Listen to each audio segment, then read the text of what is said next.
I've never recovered from finding out that the food pyramid was a scam. Yeah. That's just the degree to which that's a scam is, I don't know, is there a worse medical crime in history than that? No, I mean, telling it's- Americans to load up on 7 to 11 servings of grains every single day.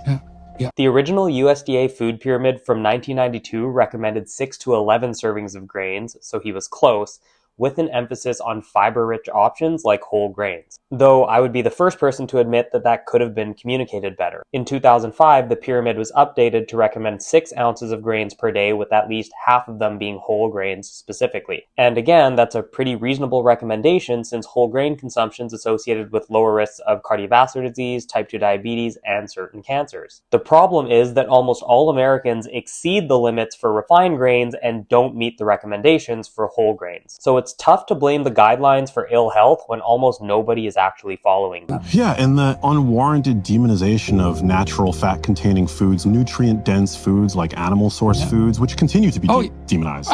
I have no clue where Max is getting this idea that animal-source foods were demonized in the food pyramid. Sure, the 1990 guidelines that informed the first food pyramid did recommend limiting saturated fat and cholesterol, but meat, poultry, fish, and eggs made up 4 out of the 5 protein recommendations. And there's just one line about having beans and peas instead of meat occasionally. Not to mention that milk and milk products had their own category with no mention of plant-based alternatives. Fast forward to 2005, and meat still gets top billing, but they do at least include beans in the name of the food group this time. And they did at least include a mention of fortified foods and beverages for calcium this time. So I think Max has a pretty unique definition of the word demonization. If anything, the alternatives have been neglected. And at this point, it seems that whenever someone whines about the food pyramid, which hasn't even been in play for over a decade, it's almost a guarantee that they don't even know what the pyramid recommended.